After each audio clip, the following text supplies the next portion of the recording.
From San Francisco, it's Grumpy Old Doc with Dr. Gene Bede. Hello, this is Dr. Gene Bede, and welcome to Grumpy Old Doc. When we talk to people on the street here in San Francisco about healthcare reform, people were concerned about cost, access, and what was going to happen to Medicaid, which is what we call Medicaid out here in California. John Gorman from Washington, when he was on our show, stated he was really afraid that Medicaid reform would throw many people, perhaps more than 10 or 15 million people across the country off Medicaid through the whole block grant process. As you recall, he said that even though it's up to the states to decide whether to put their Medicaid program through a block grant, there are 30 Republican governors who would certainly entertain the idea. I think the most succinct comment we had came from a guest on our show who said, if you do not have the money, better not to get sick. There is a difference between health insurance and health care. Insurance is one thing. Actual access to quality care is another. Just having insurance does not mean you'll get good care. If you need a super specialty or live in a rural area and your insurance isn't so hot, you probably know what I'm talking about. But not having insurance does not always mean you cannot get care. Today we're going to talk to someone who's personally experienced some of the ways the ACA, Obamacare, did mean a change in coverage. He's a health customer, a healthcare consumer, a patient. He's a young man. At my age, everybody's a young man. He's a young man with serious illness, and his story starts like many people's do. He had insurance through his parents. He aged off of it. And then he found out he had to navigate a system to get some care he could not afford himself. I'd like to welcome Nick to the program. By the way, we're not using Nick's real name today. What can you tell us about yourself, Nick? I'm 40 years old. I have a couple serious diagnoses I've been dealing with for, 10 years at least, 10 to 12 years. Do you work for a big employer and have great health insurance, Nick?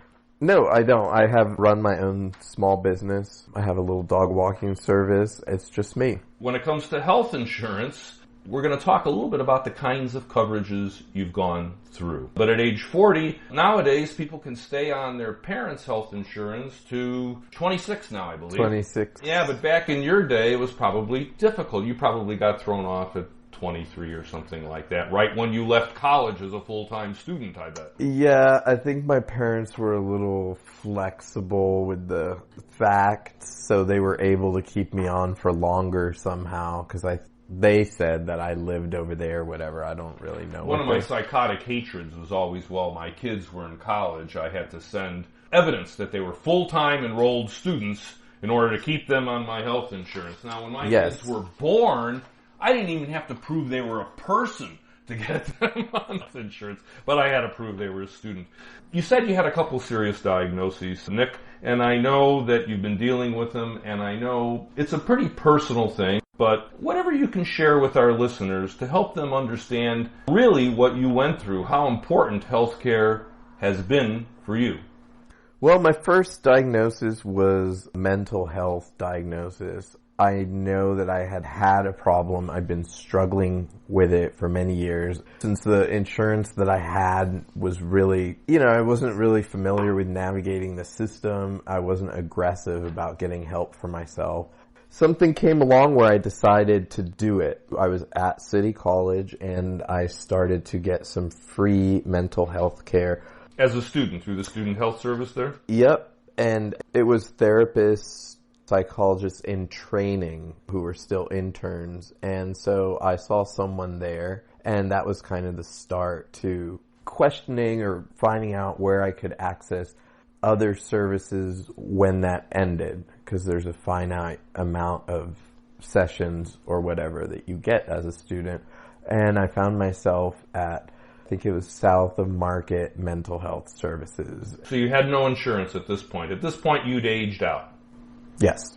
It's basically a free clinic that you went to, a free mental health clinic. Yeah, I mean, most of the other people I saw in the waiting room were homeless. Sliding scale, was it one of these things, hey, if you can afford a few bucks, we're going to ask you for 3 or 4? No, it was for everyone. Yeah, it was a community clinic. I remember at one point they slashed funding while I was a patient there, and it was it was a big And problem. how for did it them. impact you as a patient when they slashed funding? As far as I remember, it did not impact me greatly. It impacted the people that worked there. Yes, I remember they were stressed out about it. So how was the care you got there? You've gotten care from other private mental health providers since then. Mm-hmm. How would you compare the care you got there? The care I got there was very good, actually. The psychiatric mental health nurse practitioner who I saw there was the first one to actually diagnose me. I didn't want to believe it, and I wasn't really familiar. Do you want to not share with us the diagnosis? Oh, yeah, no. It was bipolar disorder, type 2. Difficult to accept. It was a little bit difficult to accept that I would have to take medication for the rest of my life. It was not difficult to accept the diagnosis. It's something I knew. But if you had taken medicine for a year, and then you'll be all better, like the old hepatitis C days, take interferon for a year, that would have been a little easier to accept. Yeah. But lifetime, that's like a sentence. It's a life sentence. I was kind of shocked that that's what I would have to do. And I kind of told her that I don't want to take any medicine. I don't want to be on medicine. And she said, well, you don't have to be on medicine. This is what I see from my experience, and this is what I'm recommending to help you. And you could do whatever you want. And I said, okay, fair enough. Well, I know I have a problem. That's why I'm here. It's been very painful for a long time. It's impacted my life. It's like I'm textbook when I went back and looked at it. It takes an average of 13 years to get diagnosed from the time that you start having onset of symptoms. Right. And for me, it was 14 years. Well, then you're right in the middle of the bell curve there, aren't you? So at least when it came to that diagnosis and the mental health services, even though you didn't have insurance coverage, you were able to find a competent provider. Now, it sounds like you had to put a little shoe leather down on the street that this is not something that's necessarily intuitive or easy, or someone who does not look for resources or doesn't have a loved one looking for them. They may not find a mental health clinic. Yes. I was very proactive. I had a little bit of a head start because of the clinician I was seeing at City College, and then there was also a social worker that I saw there. So I think because of them, they kind of pointed me in that direction. They said, hey, there's these community... They gave you resources. Yeah.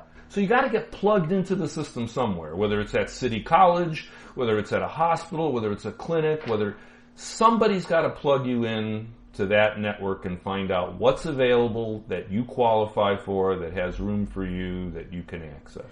Right. I would have never guessed that I would find like a little grungy clinic south of Market where most of the people who went there were homeless. And that's, got good care. And that's where I would get, my mental health care. But now, that's not the end of your story, though. You not also at have all. physical diagnoses as well, which maybe weren't as easy to find free care for. Those might have been a little bit easier. Really? Yes. Anything you share with us there? Yeah, I have HIV, and I also had hepatitis C, which I cleared, so I no longer have it, fortunately. I got that diagnosis at a community city clinic. Were you sick? STD clinic. No. Okay, so it was a blood test thing. I did get really sick. I didn't have insurance, so I saw a doctor who was a friend of a friend, and I went to him, and I was so sick. And he was asking me questions, and he said, have you had an HIV test? I think you might have HIV. And I said, well, I know that I had an exposure, and I went to City Clinic, and they started me on post-exposure prophylaxis with 2, instead of triple therapy, dual therapy. And it wasn't the ideal time to start. It was a little bit out of the 24-hour... This is a few years ago, too. Window. Yeah, it was in 2006. Okay. Yeah, so the recommendations have changed a little bit too. They had just changed at that time, but since it was, maybe not cutting edge at the clinic, that's what they had, and that's what they gave me. And then we actually did a PCR test after that, and there was no virus, which I thought those tests were 100%. Nothing's 100%.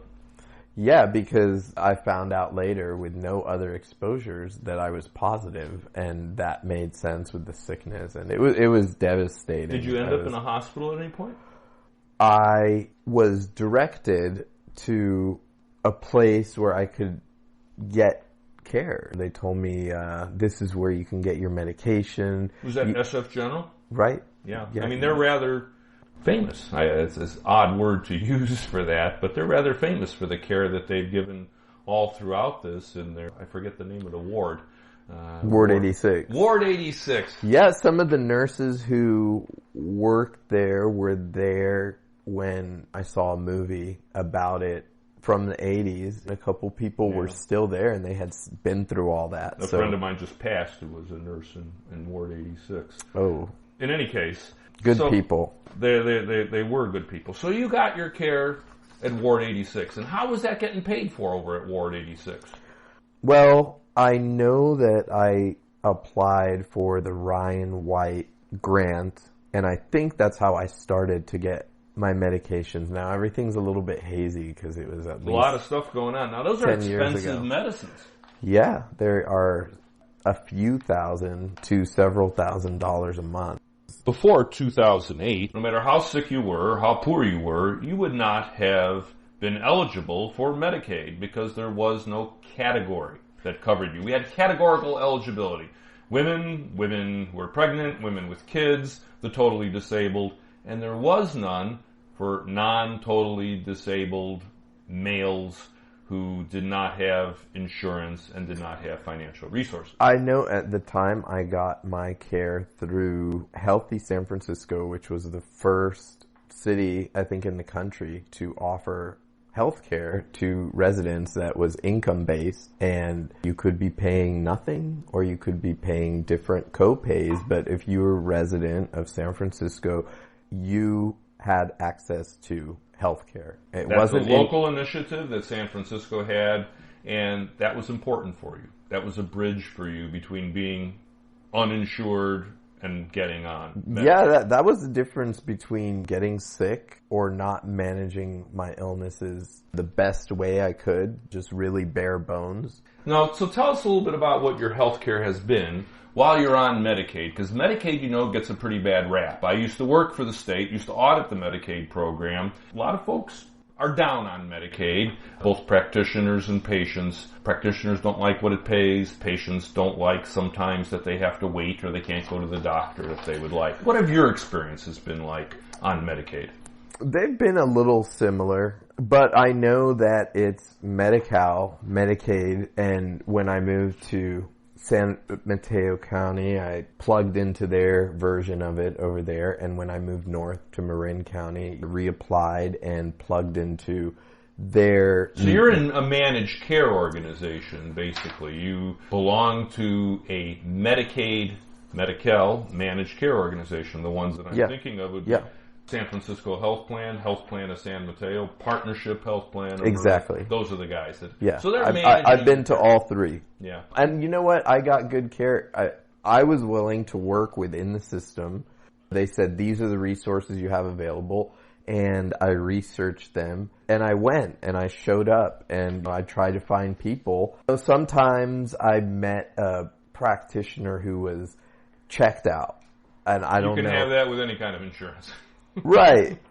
And I was able to move away from that and find an alternative still within the system. How about the health plans themselves? Because, one of the things they do is they do tout that they coordinate care, that they manage cases, that they help people with access, that they sort of shepherd people through a relatively unfriendly system.